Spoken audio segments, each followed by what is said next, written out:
Hai guys, balik lagi sama gue Dika, dan kali ini gue bakal nyeritain The Abyss tahun 1989. Bercerita tentang bencana tsunami setinggi 1000 meter yang hampir membuat umat manusia musnah. Bencana tersebut karena ulah manusia yang sudah sangat tidak wajar. Gimana kisahnya? Langsung gas aja guys.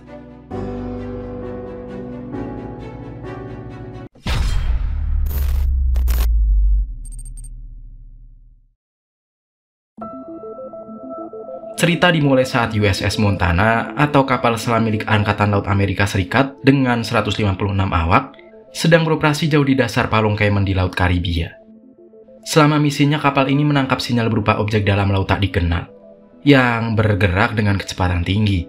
Sebuah benda bercahaya melintas sangat dekat dengan kapal selam, sehingga mengakibatkan kapal kehilangan tenaga beberapa saat.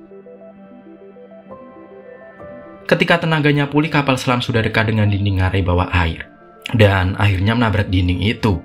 Isi dalam kapal terbakar, dan terjadi kebocoran di mana-mana. Seorang perwira memerintahkan anak buahnya untuk segera melepas black box dan alarmnya ke darat, karena dia menyadari bahwa di kedalaman 2000 kaki tak ada lagi harapan untuk hidup. Akhirnya kapal selam hancur setelah bertabrakan dengan dinding batu, sehingga membuatnya tenggelam dan seluruh kru kapal selam tewas. Kotak hitam itu akhirnya ditemukan oleh kapal pencari ikan milik Bendix di wilayah Soviet. Lalu dengan segera mereka menghubungi dinas militer Amerika. Dengan cepat beberapa tim tentara Navy datang bersama wanita pemilik tambang minyak bawah air The Deep Core yang bernama Lindsay. Setelah memutar kotak hitam, ternyata kapal itu tenggelam di area tambang The Deep Core. Lalu selanjutnya pemerintah Amerika memutuskan untuk mencari jalur tercepat untuk mencari para korban, yaitu melalui tambang minyak Deep Core. Dengan alasan alat-alat yang akan dikirim dari Amerika akan sedikit telat akibat terhalang cuaca. Lindsay ikut serta karena dia keberatan jika tambang minyaknya itu dimanfaatkan. Bendix menghubungi pria yang merupakan pemilik tambang itu juga, yang juga merupakan mantan suami Lindsay bernama Bert, untuk mengumpulkan anak buahnya yang bekerja. Setelah berkumpul, Bert langsung di video call oleh komandan Amerika bernama Letnan Covey untuk memintanya menyiapkan anak buah, serta peralatan yang akan digunakan untuk mencari para korban. Sebagai pemilik tambang, Bert menolak karena merasa dirugikan. Apalagi mereka adalah orang Amerika. Namun Letnan merayunya dengan memberi Bert dan karyawannya dengan imbalan yang sangat besar, sehingga akhirnya Bert pun menerimanya. Bert segera menyuruh karyawannya untuk menyelam di kedalaman 1000 kaki. Namun di sana mereka belum menemukan apapun juga. Sementara Bert yang sedang mengecek robot airnya mendadak ditelepon oleh Lindsay karena masalah penggunaan tambang mereka. Bert menjelaskan bahwa dia juga mempunyai wewenang untuk memimpin tambang ini, jadi dia bebas melakukan apapun. Lindsay pun marah karena dia merupakan perancang kapal selam milik tambang, sehingga mau tak mau dia akan ikut menyelam bersama tentara, karena hanya dialah yang tahu cara menggunakan kapalnya. Namun dengan cepat Bert langsung menutup monitornya karena dia juga kesal. Lindsay dan tim Navy pun dikirim ke ruangan dasar air yang ada di sana.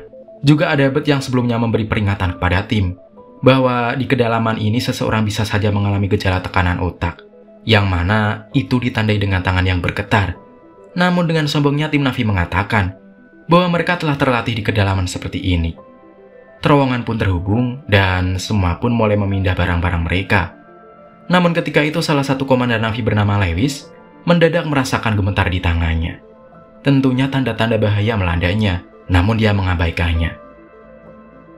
Sementara itu Lindsay dan Bert kembali bertemu.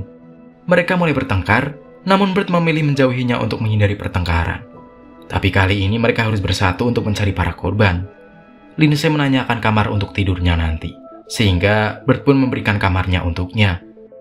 Di saat itu juga Lindsay mempergoki cincin pernikahan yang masih dipakai Bert, yang mana itu pertanda bahwa Bert masih mencintainya. Namun Bert mencoba mengelak. Melihat itu Lindsay mendadak marah dan menyuruh Bert untuk melepaskannya. Bert yang ketika itu sakit hati, kemudian membuang cincinnya di WC. Namun sesaat kemudian dia kembali mengambilnya karena perasaan yang masih ada pada Lindsay. Selanjutnya semua tim berkumpul untuk menyiapkan peralatan. Tim Navy memberikan para karyawan Bert sebuah alat mendeteksi radiasi. Mengingat lokasi yang mereka jelajahi adalah bekas retakan nuklir yang dibawa oleh kapal selam. Awalnya para karyawan sempat ragu, namun si komandan dari Navy itu terus saja mendesak mereka untuk segera melakukan aksi pencarian. Bert pun meminta Lewis untuk memberikan waktu sebentar agar para karyawan tidur terlebih dahulu. Namun dia malah membentak dan mengancam akan membatalkan pembayaran selanjutnya. Salah satu anggota Na'vi menunjukkan sebuah alat pernapasan cair, di mana cairan itu akan berfungsi ketika mereka kehabisan oksigen di kedalaman. Sebelumnya dia memperagakannya kepada tikus. Dan hasilnya, sepertinya cairan itu tak begitu efektif untuk digunakan. Mereka pun menyelam dengan membawa 3 robot kapal selam yang mengangkut para penyelam. Mereka menyelam semakin dalam, sampai akhirnya menemukan bangkai kapal selam USS Montana. Sinyal radiasi milik Lindsay menyala, namun dia mengatakan bahwa radiasi di sini tak begitu berbahaya. Sampai pada akhirnya para tentara dan karyawan pun turun untuk memasuki kapal selam itu. Lalu robot RUB pun diluncurkan untuk men-scan benda-benda di sana. Lewis mendeteksi bahwa 21 rudal yang dibawa oleh kapal selam itu telah meledak. Dan ledakan itu diperkirakan 5 kali lebih kuat dari bom Hiroshima. Akhirnya tim memutuskan memasuki kapal untuk mengevakuasi para korban. Di dalam sana mereka juga tercengang ketika melihat organ-organ tubuh yang melayang-layang. Tak bisa dibayangkan bagaimana rasanya terkena ledakan yang 5 kali lebih dahsyat dari bom Hiroshima. Mereka memasuki ruang kontrol dan menemukan para anggota, termasuk komandan kapal yang telah tewas. Lewis mengambil kunci di lehernya, sementara lainnya berpencar untuk mempercepat pencarian. Anggota yang lain dengan hati-hati memasuki ruang kontrol rudal. Lalu, salah satu penyelam bernama Jember tiba-tiba mengalami shock ketika melihat mayat sahabatnya di sana. Bert menyuruhnya untuk tenang karena kepanikan akan mengganggu pernafasannya. Akhirnya Bert pun menyuruhnya untuk memegang tambang, sementara dirinya akan turun menuju terowongan bawah tanah. Di sisi lain, Lewis membuka sebuah kotak rahasia menggunakan kunci yang dia dapatkan. Di dalamnya dia mendapatkan sebuah buku, yang mana buku itu berisi tata cara membongkar bom itu. Sementara Jember mendadak mendapatkan masalah ketika tali yang dia pegang putus. Bersama dengan itu sebuah cahaya muncul menakutinya, sampai membuat Jember kejang-kejang karena panik. Untungnya Bert segera menyadari, lalu dia merangkak naik untuk menolong Jember. Semua pun berkumpul untuk membantu Jember yang pingsan. Namun ketika Lindsay akan menyusul mereka, kapalnya mendadak didekati oleh cahaya misterius yang sempat memadamkan mesinnya. Untungnya mesin kembali menyala ketika cahaya itu pergi. Akhirnya semua pun kembali ke ruang utama untuk merawat Jember. Sementara Bert kembali bertengkar dengan Lindsay, karena ternyata Lindsay gagal menyimpan foto dan rekaman kondisi kapal itu. Sementara itu Lewis mendapatkan panggilan dari letnan.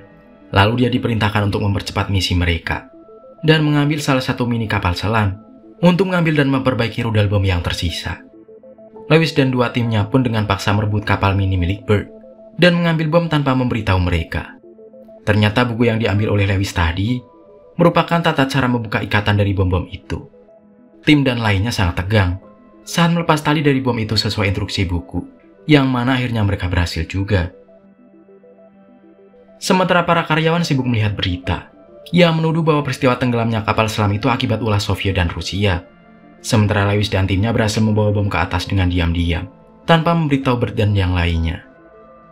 Di atas laut, kapal milik Bendik yang berisi letnan dan tentara Amerika oleng diterjang oleh badai, yang mana hal itu menyebabkan kerusakan pada derek tambang milik Bert. Komandan memperingatkan bahwa derek yang jatuh menuju ruang dalam air milik Bert, sehingga Bert pun langsung mengamankan apapun yang ada di dalam ruang selamnya. Kejadian itu membuat ruangan deep core hancur dan menewaskan beberapa karyawan di sana.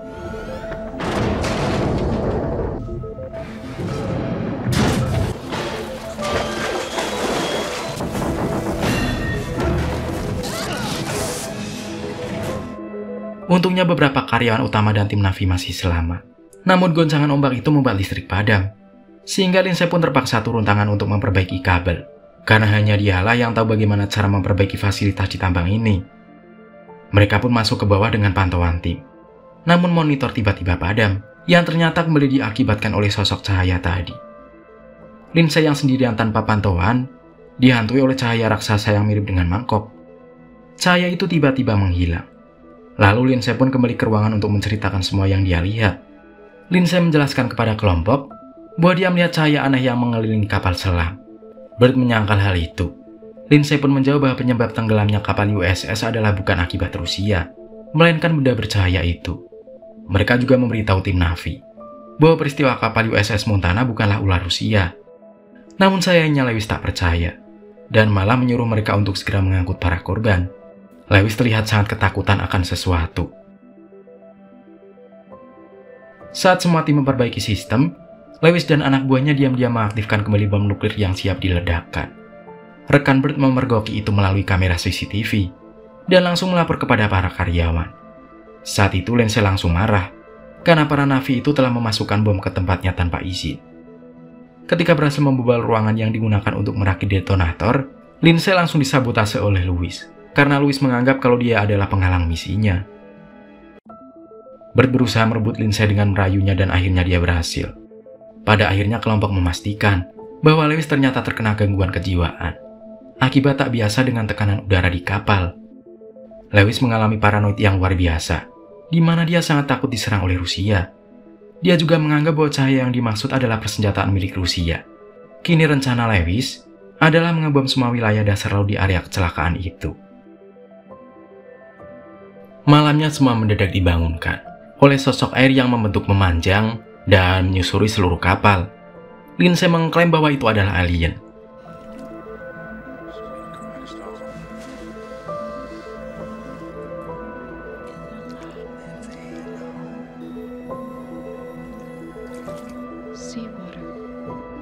Alien itu pergi menuju kamar Lewis, seakan ingin menunjukkan bom yang telah dirancang oleh Lewis.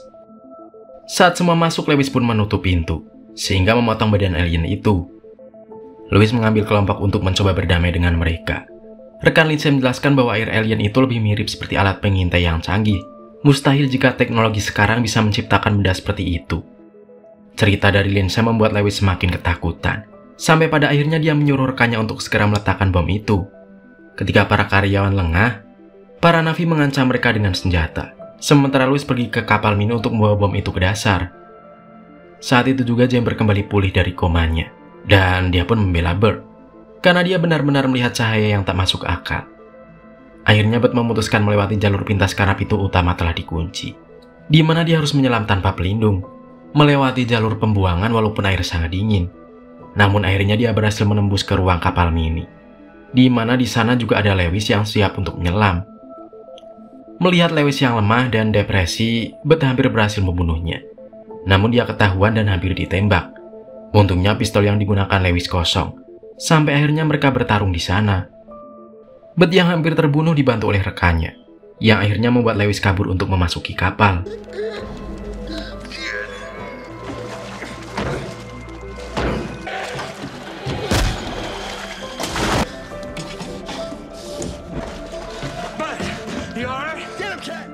Kelompok pun datang membawa alat pelindung, dan Bert pun dengan cepat mengejarnya.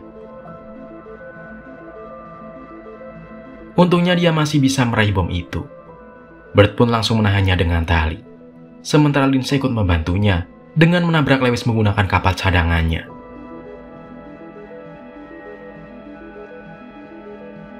Bert memasuki kapal Lindsay yang bocor akibat guncangan, sementara kapal Lewis menabrak tebing dan membuatnya kehilangan daya. Akhirnya kapal Lewis jatuh menuju kedalaman, sampai akhirnya kapalnya hancur bersamanya karena tekanan air.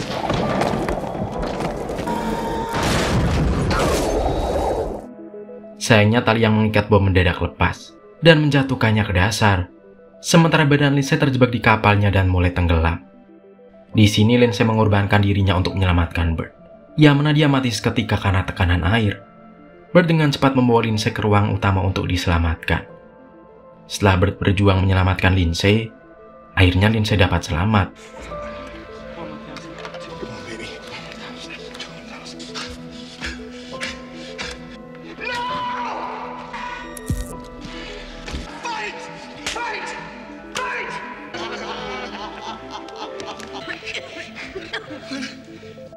Masalah kembali muncul di mana detonatornya ternyata masih aktif, dan bom itu wajib dibongkar agar tak meledak. Tim memilih Bert karena dia adalah satu-satunya orang yang memiliki skill menyelam. Akhirnya dia diberi pakaian selam khusus yang diberi oksigen cair, di mana Bert harus menyelam sedalam 16.000 kaki untuk menemukan bom yang jatuh. Cairan di dalam kostum itu akan memenuhi organ-organ tubuh, yang mana itu akan mencegah remuknya organ karena tekanan air. Tanpa oksigen cair itu kemungkinan tubuh akan hancur di kedalaman. Akhirnya dia melakukan penyelaman terdalam sepanjang sejarah. Ketika akan sampai di kedalaman 16.000 kaki, Alat pelacak logam yang dibawanya mendadak hancur karena tekanan. Untungnya Bert mencoba lebih tenang walaupun tubuhnya hampir remuk karena tekanan. Dia sempat pingsan dan terbawa arus ke bawah. Namun untungnya Bert sadar dengan cepat, lalu menemukan dan menuju bom itu dengan instruksi Lindsay. Setelah situasi yang sangat menegangkan, akhirnya Bert satu persatu memotong kabel dengan benar. Dan bom pun berhasil dimatikan.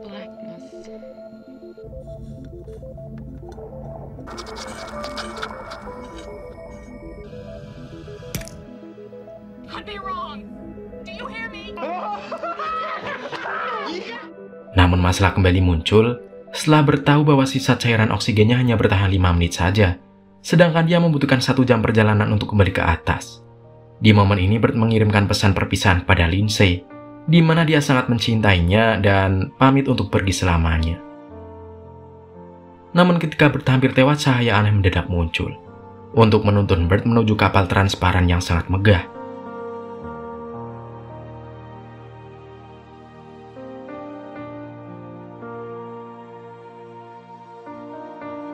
Di dalam kapal itu, Bert akhirnya dapat kembali bernafas. Dan Bert pun berkomunikasi dengan penghuni kapal itu. Layar lebar tiba-tiba muncul di hadapannya, lalu memperlihatkan semua peristiwa yang berhubungan dengan perilaku buruk yang dilakukan umat manusia. Alien menjelaskan bahwa mereka telah memberi kebebasan kepada manusia sejak awal penciptaan. Namun sekarang mereka malah merusak diri mereka sendiri. Mereka kemudian menunjukkan kepada sebuah berita yang menyiarkan kondisi saat ini tentang fenomena luar biasa di sepanjang pantai benua di permukaan bumi. Alien mengendalikan air untuk membentuk mega tsunami setinggi 1000 meter. Kejadian ini terjadi di semua pesisir seluruh bumi. Tujuannya adalah untuk mengancam populasi manusia, karena alien sudah risih melihat manusia yang saling membunuh. Bert bertanya atas dasar apa alien akan memberikan bencana besar kepada manusia. Alien lalu menunjukkan klip sejarah Hitler, genosida, dan peperangan lain yang telah membunuh orang tak bersalah. Namun kali ini alien membatalkan mega tsunami-nya setelah menyadap pesan antara Bert dan Lindsay, dan menyadari bahwa manusia masih memiliki belas kasihan satu sama lain. Singkatnya, alien pun mengirim pesan melalui Bert untuk menyuruh Lindsay agar bertahan di kapalnya karena mega tsunami itu telah dibatalkan. Lalu kemudian Bert dibawa ke atas laut bersama dengan kapal alien yang sangat besar. Kapal alien itu sampai menyundang tambang deep core ke permukaan, yang di dalamnya berisi Lindsay dan timnya. Bert keluar dari dalam kapal alien bersamaan dengan Lindsay yang keluar dari kapal selamnya. Di akhir film mereka pun bertemu dan bersatu. Di sana spesies alien ini menunjukkan wujudnya kepada semua orang untuk memperingatkan agar mereka tak lagi saling berperang. Kemudian film pun akhirnya berakhir.